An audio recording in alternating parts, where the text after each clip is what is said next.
Donc on va commencer par ça.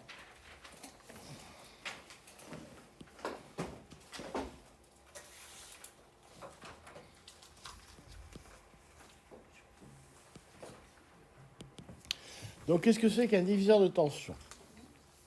Le principe, c'est quand vous avez un générateur qui a une tension de source E et vous voulez ressortir à un endroit une tension qui est plus petite, U.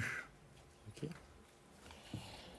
Donc le principe, il est le suivant. Vous avez ici une source E. Vous allez mettre ici en série une résistance R1, puis une résistance R2.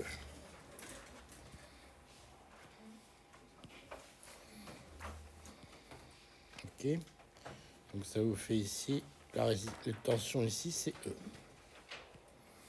Le courant ici, on va le marquer dans ce sens-là. Donc maintenant, la question qu'on va se poser, c'est quelle est la tension U de R1.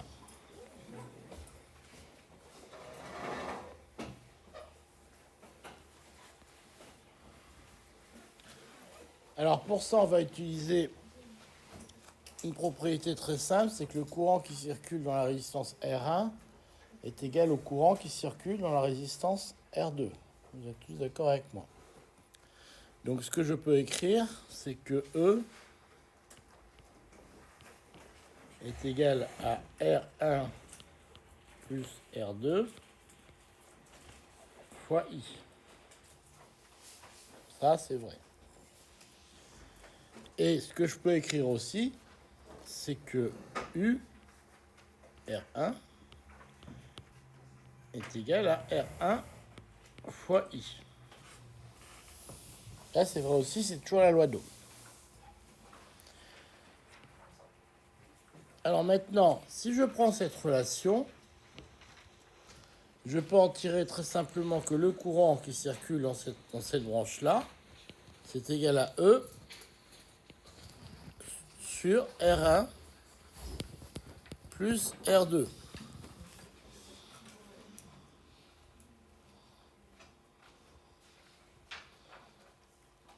Vous êtes d'accord? Maintenant, cette relation-là,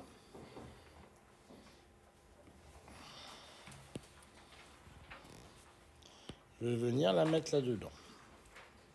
Okay.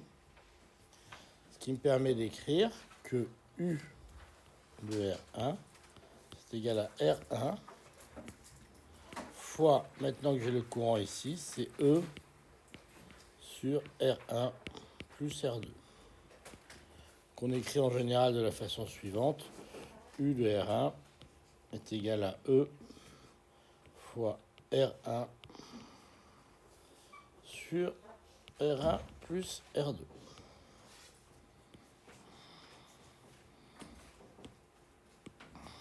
Voilà. Donc pourquoi on appelle ça une formule de diviseur de tension? Ben parce que vous voyez qu'ici, on a parti d'une tension E, et on finit avec une tension U au bord de la résistance R1, qui est plus petite que la tension E, puisqu'on l'a multipliée par un facteur qui est plus petit que 1, puisque R1 sur R1 plus R2, c'est plus petit que 1. Okay. Donc si vous faites R1 est égal à 0, vous trouvez que UR1 est égal à 0, c'est normal. Et si vous trouvez que R1 est très grand devant R2, ben vous trouvez que UR1 est égal à E, ça c'est normal aussi. Si vous mettez un fil à la place de R2, vous allez trouver que UR1 est égal à E. D'accord? Donc ça c'est une formule toute bête. Alors en fait on vous demande de la redémontrer là, et c'est en fait beaucoup plus facile d'avoir. D'accord?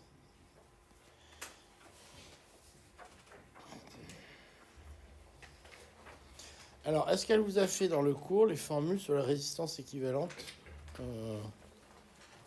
en série et en parallèle? Non, elle vous les a fait ou pas?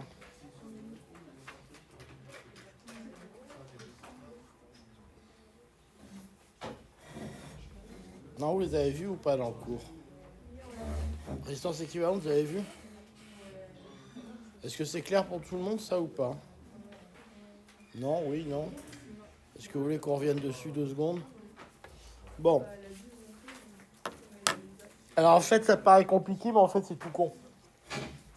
Je vais vous montrer comment ça se démontre en 2 secondes, ça.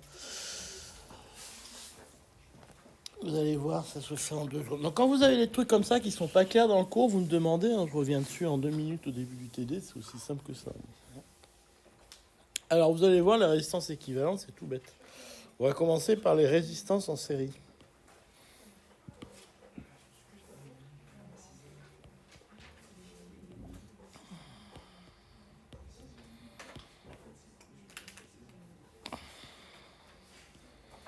J'essaie d'écrire gros, mais j'oublie en fait au bout d'un moment.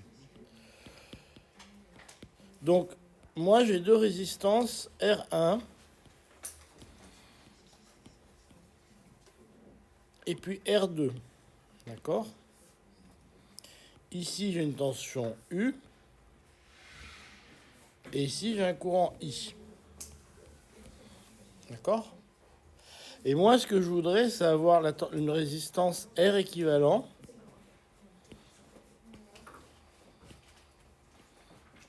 avec la même tension U, le même courant I. Est-ce que vous êtes d'accord avec moi que je peux écrire que U est égal à I fois R1 plus R2? Là, je n'ai pas écrit grand-chose pour l'instant.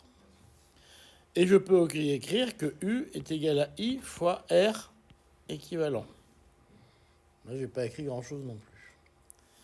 Donc moi, ce que je vous dis simplement, c'est que si je regarde ça avec des yeux perspicaces, j'obtiens simplement que R équivalent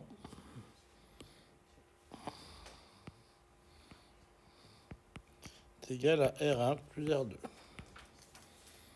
Vous voyez qu'il n'y a pas de quoi remuer la terre pour obtenir ça. Donc quand j'ai 2 résistances en série, la résistance équivalente, c'est la somme des 2 résistances. Je ne sais pas comment elle vous l'a fait dans le cours, mais c'est pas, il n'y a pas de quoi s'en relever la nuit. C'est bon, c'est clair pour tout le monde? En série, c'est vachement simple. Alors en parallèle, on va voir que c'est un tout petit peu plus compliqué, mais le jeu, c'est le même.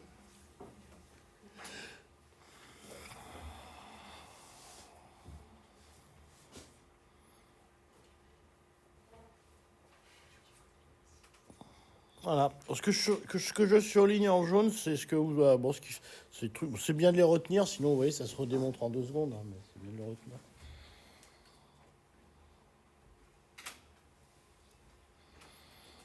On passe aux résistances en parallèle. Allez, soyons forts, on passe aux résistances en parallèle. Donc j'ai maintenant 2 résistances en parallèle.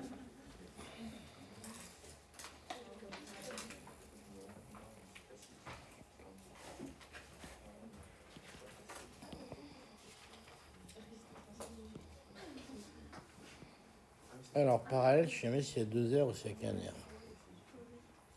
Il y a 2 R, je crois. Excusez-moi. C'est 2 R ou un R? Un seul R.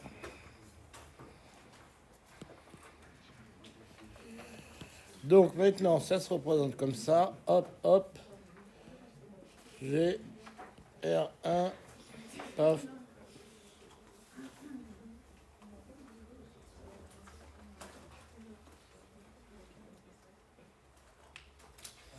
J'ai R1 et j'ai R2.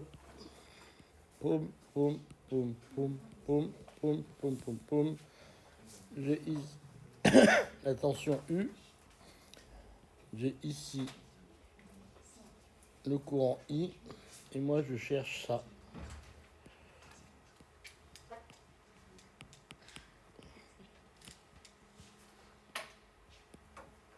D'accord, c'est ça que je cherche.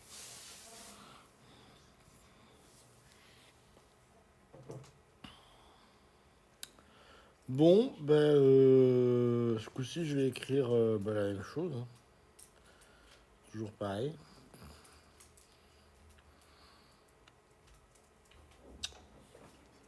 Alors, par contre, je vais appeler ici mon truc. Ça se lève tout seul, ce machin, c'est extraordinaire. Donc, je vais appeler ça I1 et I2. Ok. Donc, ce que je vais écrire maintenant, c'est que I est égal à I1 plus I2. Est-ce que tout le monde est d'accord avec ça? Ah, c'est la loi des nœuds, c'est pas compliqué. Ah, il y en a qui fait la grève. Vendredi, il veut plus. I est égal à I1 plus I2. C'est égal à U sur R1 plus U sur R2. C'est bon pour tout le monde? Pas dur ça. Et j'écris par ailleurs que I est égal à U sur R équivalent. C'est clair pour tout le monde? Alors maintenant c'est pareil, il faut ouvrir ses petits yeux, il faut bien regarder ça. Qui c'est qui cause au fond là? C'est vous, hein, je vous ai vu. Même avec le masque, hein, je vous ai vu.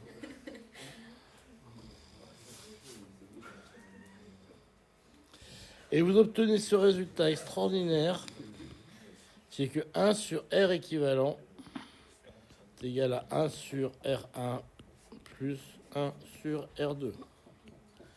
Voilà, voilà.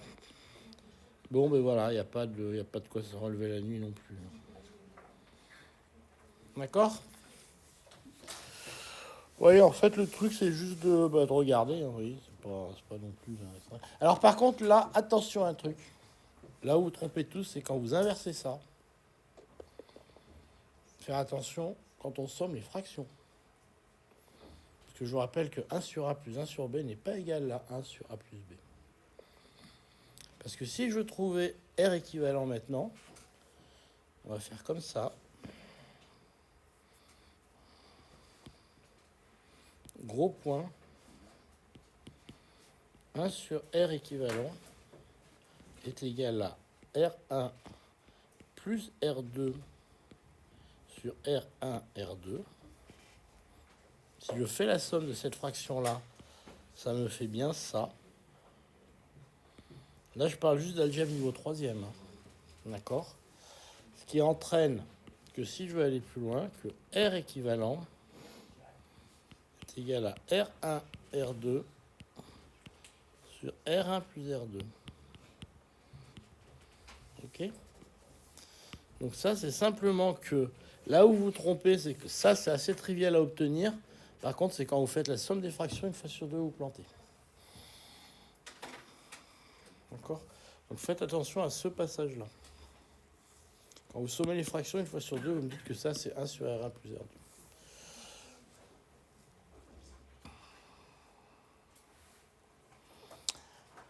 Alors, le petit problème... Alors maintenant, on peut jouer avec ça à l'infini. Alors en fait, on va essayer de suivre... Alors,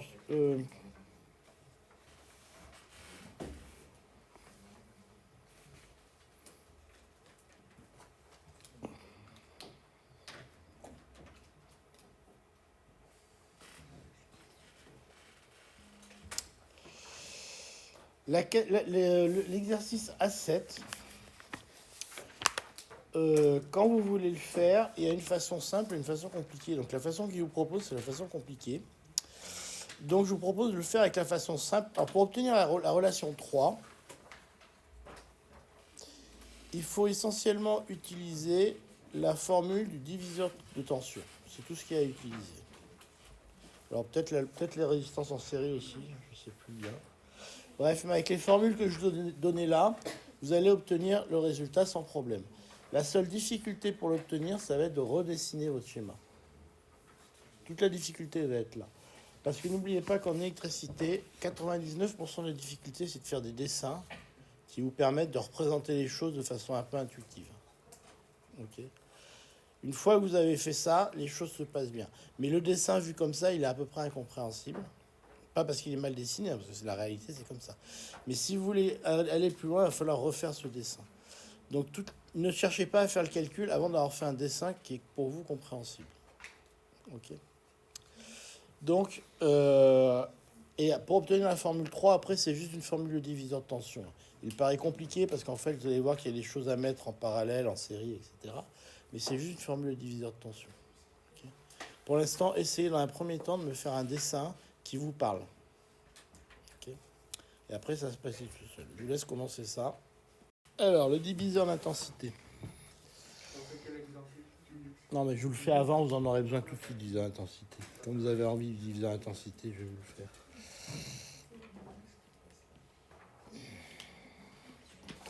Alors, votre intuition vous dit quoi, à votre avis? Regardez comment on avait fait le diviseur de tension. À votre avis, comment on va faire le diviseur d'intensité? S'il y en a un qui a une idée, rappelez-vous le diviseur de tension, comment il était fait, le diviseur d'intensité, on va le faire comment, à votre avis? En parallèle, exactement. En fait, c'est tout con le diviseur d'intensité. Comme le courant passe à droite et à gauche, ben, on va mettre une résistance, on va jouer sur la résistance pour qu'il y en ait plus ou moins qui passent d'un côté et de l'autre. C'est tout con. Tagali, tagali, poum, poum, poum, poum, poum, poum, poum, poum, poum, poum, poum, tac, tac, tac, tac, tac. Donc j'ai ici U. Et là j'ai I. Alors par contre les formules sont un peu plus barbares.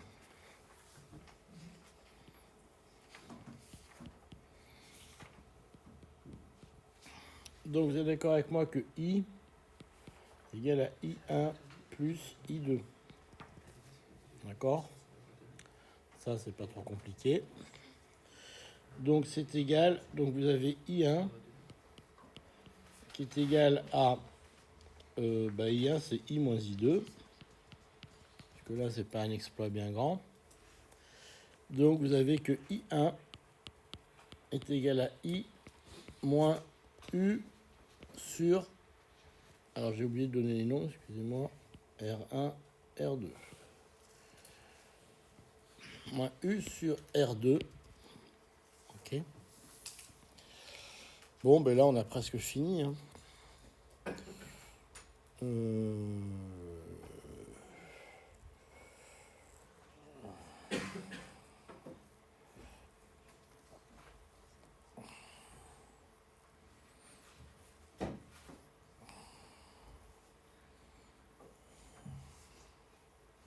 On va l'écrire comme ça. Donc ça vous fait U.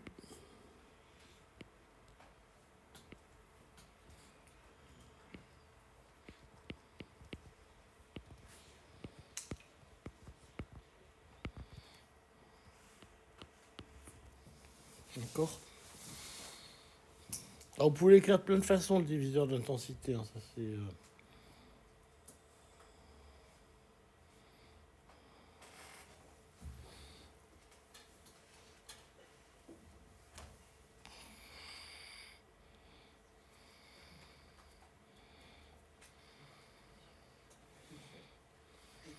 Est-ce que R1 parallèle R2, ce serait pas équivalent à dire R équivalent? Oui, c'est ça.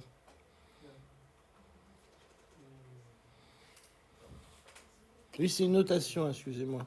En général, je note R1 parallèle R2, ça veut dire c'est équivalent quand c'est en parallèle, et sinon je note R1 plus R2.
Ben là, vous avez fini hein, votre truc, vous avez fini votre diviseur.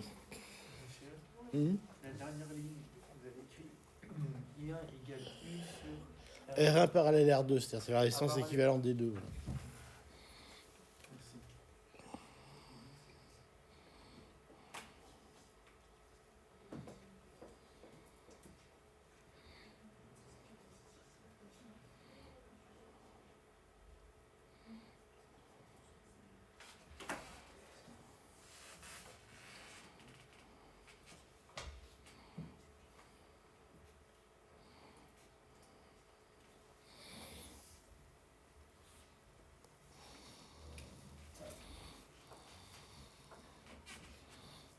Alors, vous pouvez la garder de différentes façons.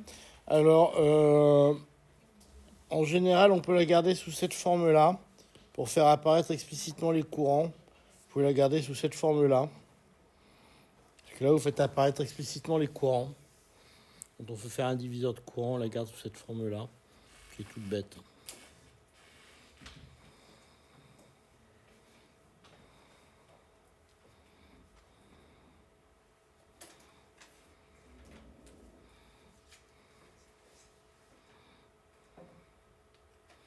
Bon, de toute façon, on va s'en servir tout de suite de cette relation, puisqu'on vous demande exactement ce problème-là, en fait.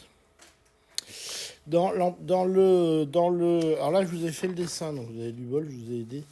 Pour la première question, pour arriver à la relation 3 dans le truc de l'amplificateur, enfin du haut-parleur, vous arrivez exactement à un dessin qui ressemble à ça une fois que vous avez refait votre dessin correctement. Donc c'est pour ça qu'on vous demande. Alors ça, vous pouvez ne pas y penser parce que c'est pas complètement évident. D'accord? Donc exercice A7.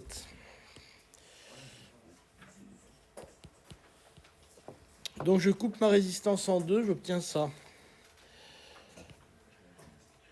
Pour l'instant, j'en suis là. Alors du coup, j'ai 1 moins XR ici.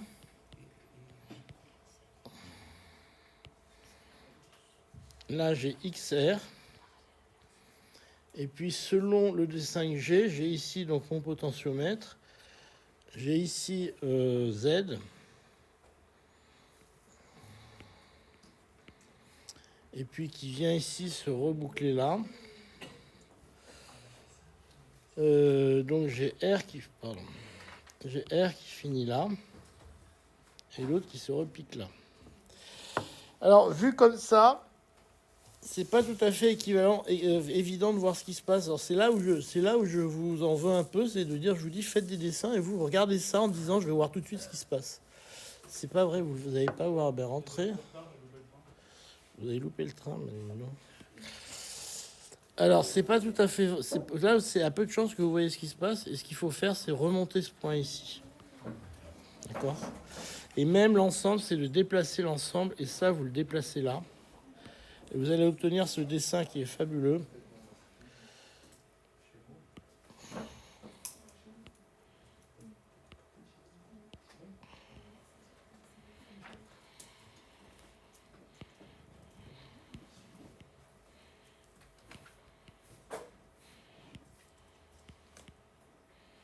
Avec ici un XR.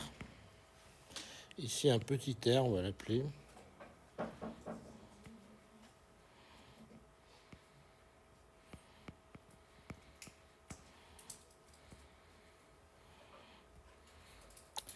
Et là, tout de suite, je pense que ça vous paraît beaucoup plus clair. Ok. Pardon. Ok. Bon. Ça me paraît à peu près clair. Alors, le problème, c'est ce passage-là. D'accord ? Et là, il faut accepter de passer du temps sur ce passage-là. Parce qu'une fois que vous avez fait ce passage-là, les choses s'éclairent beaucoup. Mais en général, vous préférez, vous tapez le mur là-dessus, et vous refusez de passer du temps là-dessus. Alors qu'en fait, une fois que vous avez passé du temps là-dessus, là, ça devient très clair, les choses. Alors que là-dessus, je peux vous garantir, vous pouvez vous taper le mur un moment. Et écrire des bêtises un moment. Alors, il vaut mieux passer du temps à se taper le mur là-dessus, parce qu'une fois que vous arrivez là, par contre, c'est juste. Et en fait, pour passer de là à là, il suffit de vous dire que vous avez le droit de bouger des fils tant que vous voulez. D'accord? Tant que vous ne les coupez pas, vous les bougez tant que vous voulez. Ce qui correspond à ce que vous faites sur un TP. Un TP, vous avez le droit de bouger les fils. Hein. Tant que vous ne les débranchez pas, vous avez le droit. Alors, on vous pose la question maintenant de la branche qui circule dans quelle branche déjà XR, c'est laquelle? C'est celle-là. Donc, en fait, ce qu'on veut, nous, c'est le courant dans cette branche-là. On veut le courant ici, nous. Voilà. C'est ça la question. Alors en fait, ce que vous voyez tout de suite, c'est qu'on va, si on calcule si on calcule cette tension-là, ben on a gagné. D'accord? Si on calcule cette tension, vous êtes d'accord qu'on a I, hein, parce que U égale RI, donc ça se fait bien. Bon, alors en fait, pour calculer ce truc-là, ben, si vous regardez ce qu'on a fait au début du cours, ben, c'est une application directe de ce qu'on a vu au début du cours. D'accord? Donc ça, vous devriez le faire normalement en 10 minutes, vous l'avez fait. Alors, c'est un peu merdique parce que vous allez tomber sur des fractions un peu compliquées, etc. Mais ça, il faut essayer de les maîtriser un peu. C'est pour ça que je vous invite à garder la notation R1 parallèle R2, puis de remplacer à la fin les fractions. Ça vous évitera de faire des bêtises. Ça évite de se trimballer des fractions tout le long du calcul. Et ça, c'est pénible. Donc, gardez la notation R1 parallèle R2 jusqu'à la fin. Et vous allez voir qu'en 3 lignes, c'est fini. Okay. Si vous arrivez à ce dessin-là, après en 3 lignes, c'est fini. Okay. Allez-y.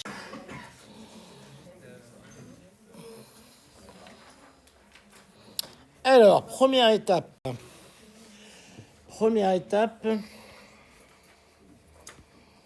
Regardez bien ce qu'on va faire.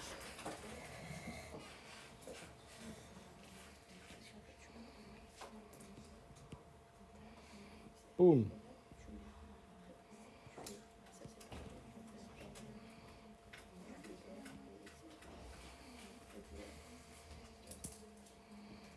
Au départ, j'ai un truc comme ça, d'accord?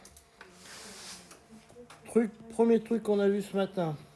On a vu quoi ce matin, le premier truc qu'on a vu? Non, pas tout à fait. Le deuxième truc qu'on a vu. Vous allez me le remplacer par ça. D'accord? Ouais? Allô? D'accord? Vous me le remplacez par ça. D'accord?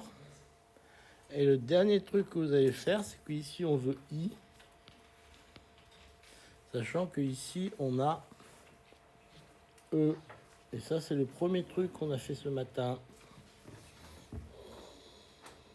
D'accord?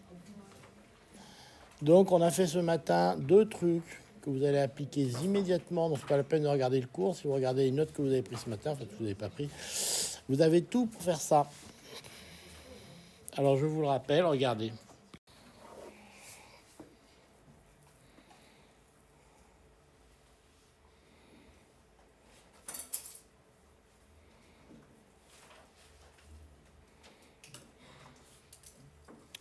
Bon, on y va, on va sommer ça doucement. Donc, la formule ici, ça fait Z, X dénominateur, c'est Z plus X. Ici, ce truc-là, ici, qui est 1 sur R équivalent fois 1 moins X R. Et il me reste ici un terme qui doit être plus R ici. Pourquoi j'ai un fois alors que c'est un plus normalement ici?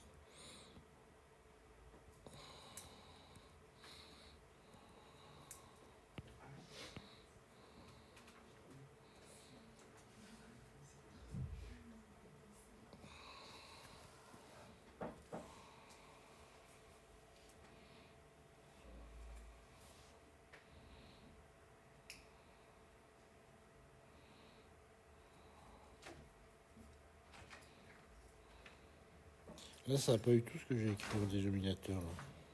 Là. R équivalent plus 1 moins XR. J'ai écrit n'importe quoi là. C'est plus 1 moins XR ici.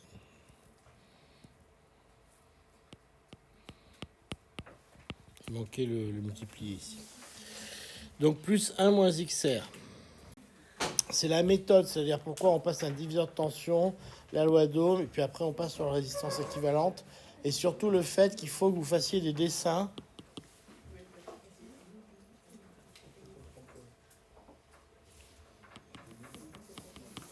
Il faut que vous fassiez des dessins pour arriver à voir les choses, comment on passe de là à là, de là à là, et puis de là à là. Ça, c'est très important.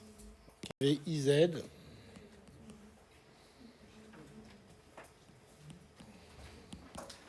C'est égal E fois 1 sur petit r.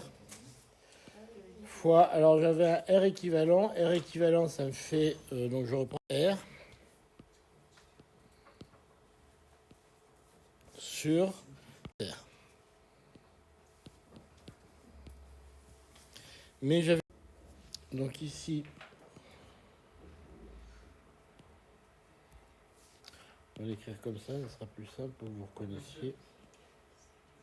Vous avez mis le petit R encore une fois. Ah oui, excusez-moi, c'est un Z.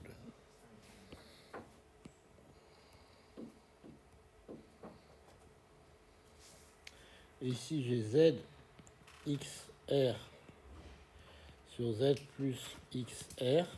OK. Alors, pourquoi je l'ai écrit comme ça? Donc, vous faites bien attention qu'ici, on n'a pas le droit de simplifier les Z plus XR. D'accord? Parce que ici, j'ai une addition. Donc, je ne peux pas simplifier le Z plus XR ici. OK. Pour pouvoir simplifier les Z plus XR, il va falloir que je mette sur le même dénominateur. D'accord? Donc, ça va me faire un truc qui va être égal à Z. Alors là, par contre, j'ai le droit de simplifier les Z maintenant. OK? Puisque j'ai un Z ici, j'ai un Z ici. Donc, ce que je peux faire, c'est simplifier les Z. Les Z, ils s'en vont ici. OK? Et il ne me reste plus que XR.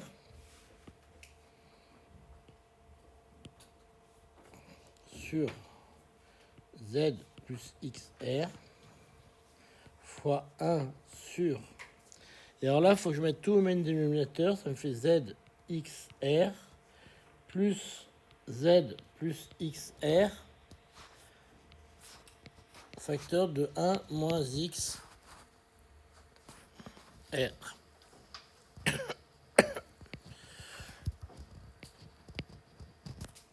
OK? Est-ce que c'est clair pour tout le monde?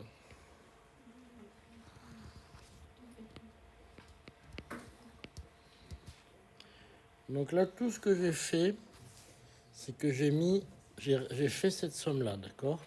Donc pour faire cette somme-là, il faut que je mette au même dénominateur. Donc j'ai multiplié ça par Z plus XR pour mettre au même dénominateur et pour pouvoir faire cette somme ici. D'accord? Et donc maintenant, je peux simplifier ici et je peux enlever ce truc-là.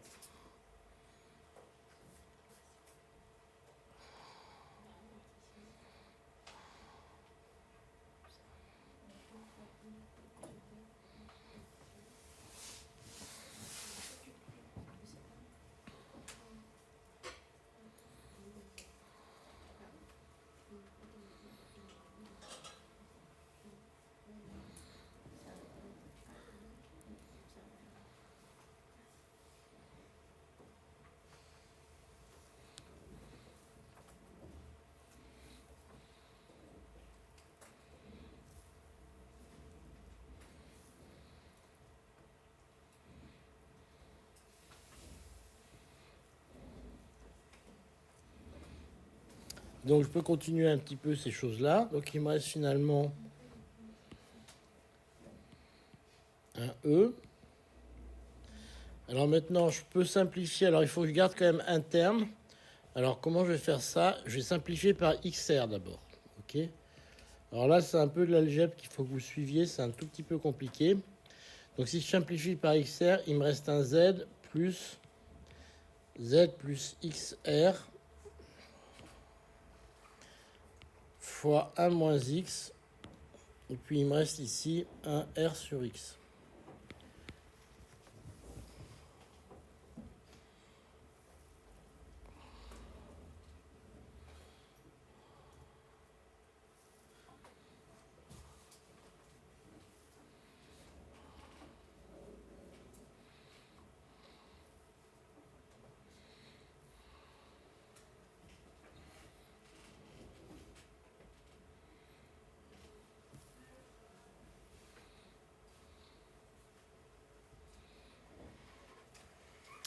Alors si on veut obtenir la même chose qu'elle, elle a laissé le x en haut.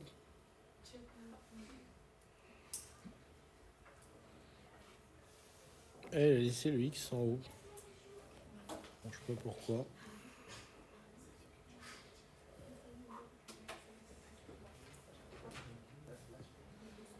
Par contre, elle a sorti le z. Donc on va essayer de le mettre sur la même forme qu'elle. Donc elle a mis sous cette forme-là. D'accord. Elle a laissé le x en haut.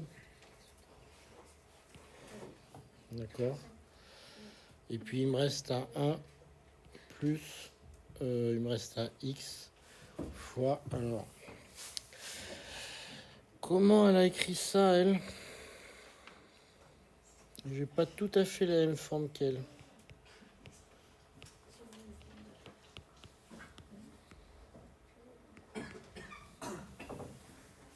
Voilà, j'ai cette forme-là, qui n'est pas tout à fait la même qu'elle, mais bon, c'est pas grave.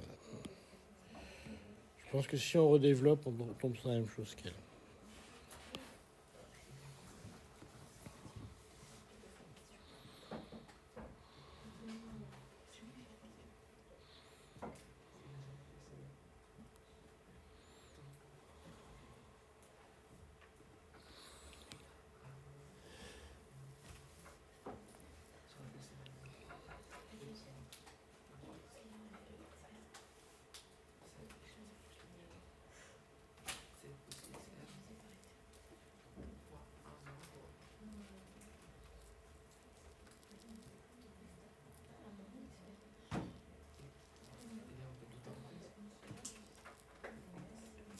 Voilà. Donc là, on trouve le courant dans la branche IZ.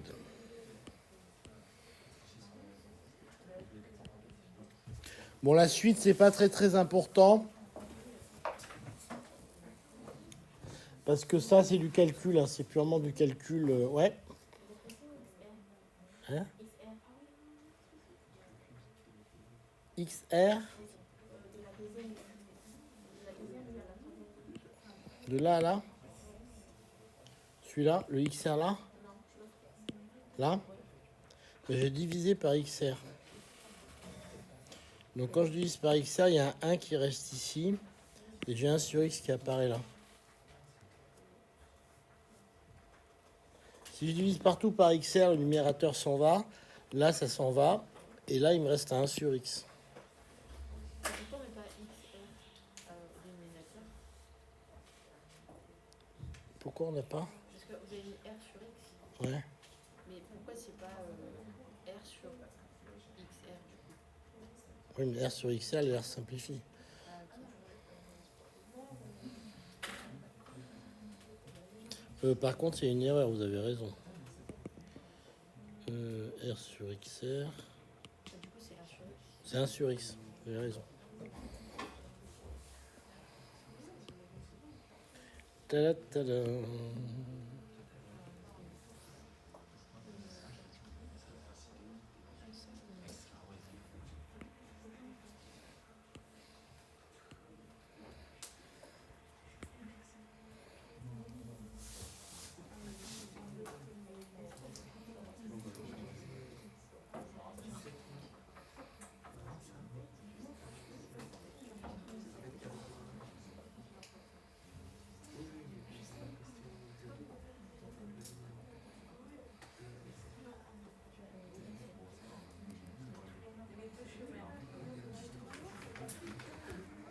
Et donc, du coup, ça s'en va, ce qui est plus logique.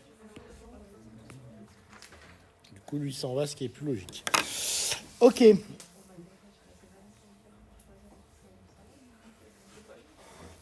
Bon, donc à la fin, il vous demande la puissance. Donc ça, c'est facile. Un P, c'est RU carré.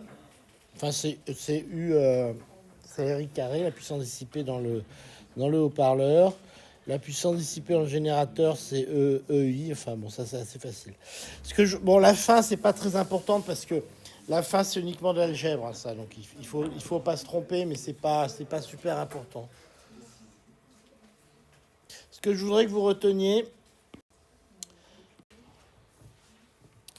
Alors, ça, sur les points de fonctionnement des circuits.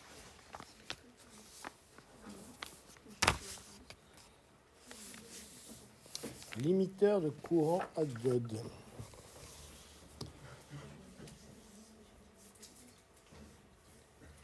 Donc on a enseigné une FEM, une source de tension variable, enfin variable, pas variable, ce qu'on fait en TP en général.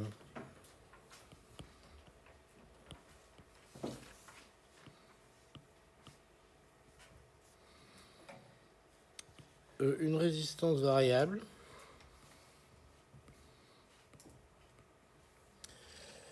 Une diode.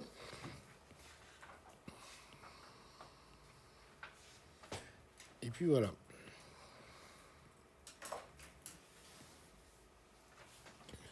Donc une diode, c'est la caractéristique qu'on vous donne. Donc il y a ce qu'on appelle un côté passant et un côté bloquant. Donc c'est utilisé souvent pour redresser, c'est-à-dire dans les systèmes où vous avez besoin d'avoir qu'une seule polarisation, vous mettez des diodes pour que par exemple pour passer du AC au DC, quand vous faites de l'électronique, vous avez des circuits qui doivent passer du DC au AC, vous mettez une diode parce que la pente est quasiment verticale d'un côté et elle fait 0 de l'autre. Alors on vous dit faire le schéma du système. Alors pour faire le schéma du système, ben, c'est facile, hein, vous branchez un petit ampèremètre pour avoir le courant dans votre blabla, dans votre circuit là. Donc vous mettez un ampèremètre ici, qui vous donne le courant qui passe. Et vous mettez ici un voltmètre, qui vous donne la tension. Alors évidemment, tant que la diode n'est pas passante, votre voltmètre il va vous donner la tension E, parce que vous avez une résistance infinie pour le voltmètre, et donc vous avez la tension E, qui est simplement la tension de la source, quoi. Okay. Par contre, quand quand la diode devient passante, il ne va pas vous afficher E.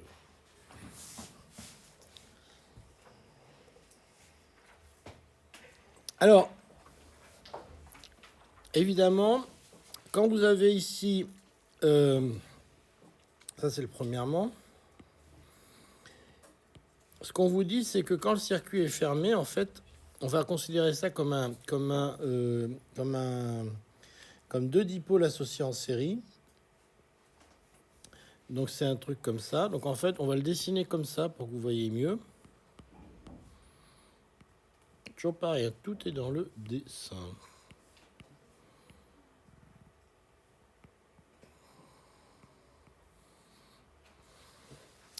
Donc vous avez ici une tension, donc en fait une tension qui va être U.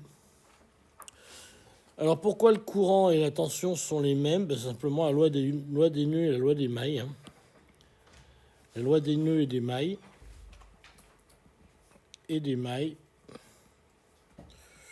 Alors j'allais dire que, personnellement je dis que c'est du bon sens. Hein. C'est-à-dire que quand vous avez un truc qui circule comme ça, il suffit de regarder, ben, le courant, évidemment, vous avez une seule maille, hein, donc il tourne en rond, c'est le même partout. Et vous n'avez pas de nœud, donc la tension, c'est le même partout. Donc on est content. Tout se passe bien.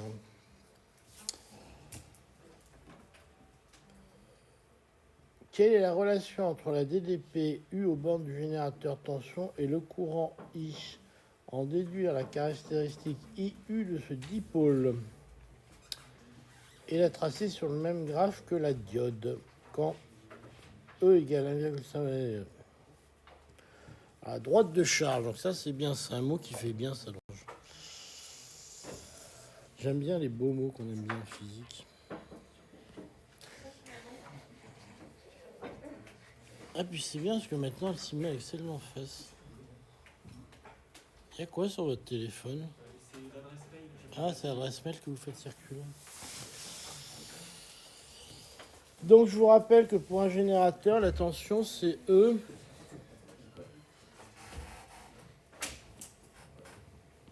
moins RI. Donc si je le trace,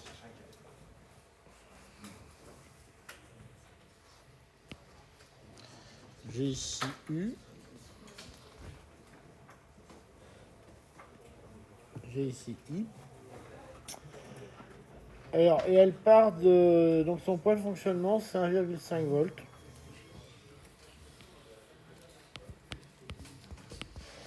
Et elle a une pente de 10 ohms. Alors évidemment, c'est super dur à représenter parce que moi, j'en sais trop rien ce que ça fait de 10 ohms sur ce truc-là. Donc vous le ferez chez vous proprement. Si vous prenez 10 ohms, ça a une pente comme ça. Ça, c'est expliqué dans votre poly. Je ne sais pas si vous avez regardé, mais il y a un truc quelque part qui représente ça. Et puis au contraire, la diode, c'est un truc qui fait comme ça. Donc il part à peu près, ça décolle vers 0,8 volts. 0,8 volts, donc ça décolle par là, et puis ça fait comme ça.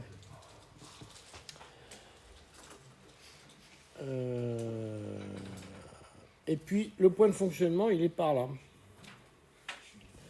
Et alors, si j'ai bien regardé, le point de fonctionnement,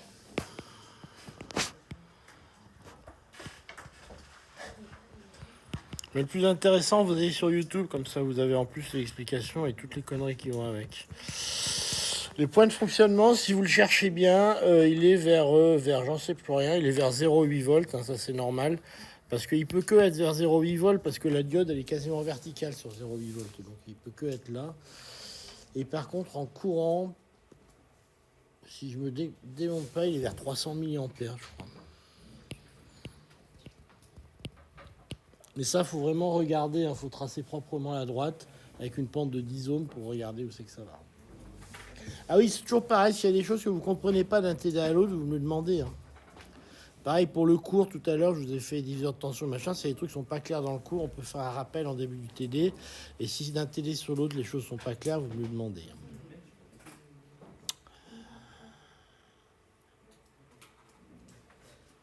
Alors maintenant, ils vous disent qu'on va limiter le courant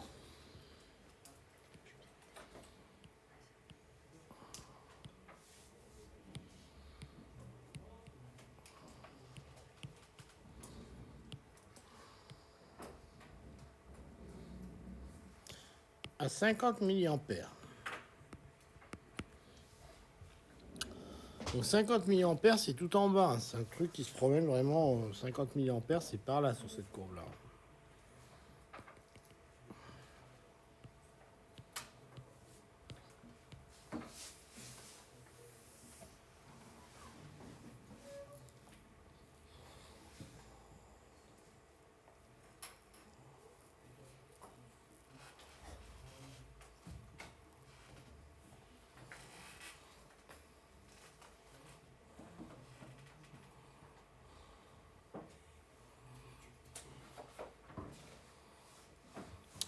Alors, il demande...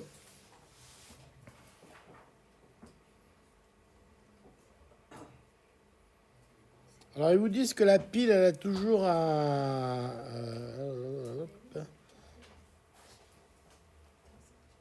Et la pile, elle a toujours 1,5 volts. Alors, par contre, maintenant, vous voyez que si elle doit couper... si elle doit couper la courbe ici, ben vous voyez que maintenant, il faut qu'elle ait une pente comme ça. Donc ici, vous avez la pente, c'est un nouveau R. Et vous allez trouver une pente beaucoup plus pentue, une droite beaucoup plus pentue ici. Donc il faudra que le R soit beaucoup plus élevé. D'accord ?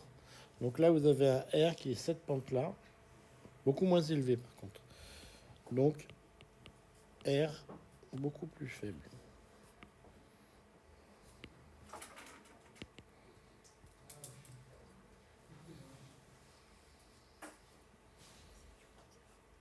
D'accord ?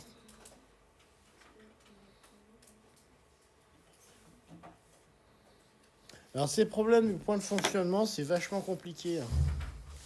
Donc faites attention, c'est assez subtil. Il faut juste tracer les caractéristiques des différents dipôles et regarder où ils se croisent. C'est là que ça va fonctionner. Ouais.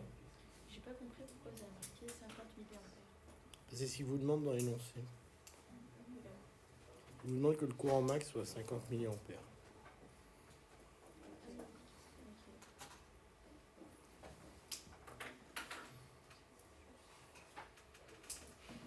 Ça, c'est un circuit qui est utilisé, enfin un limiteur de courant, vous faites comme ça.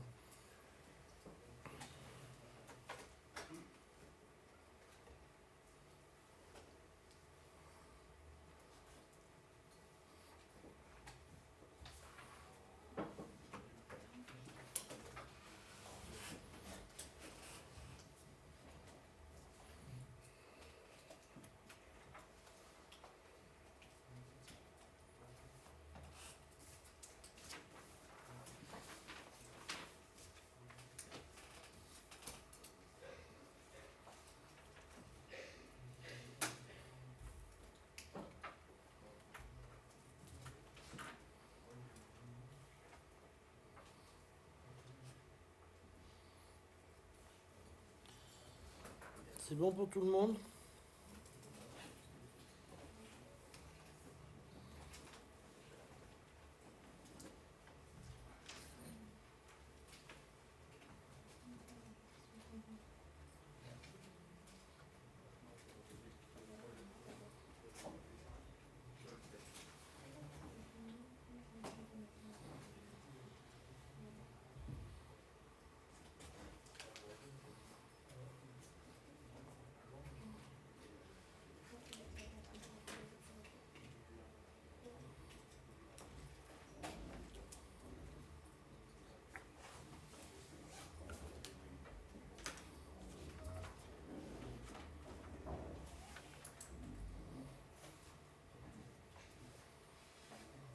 Bien, on va s'arrêter là pour aujourd'hui.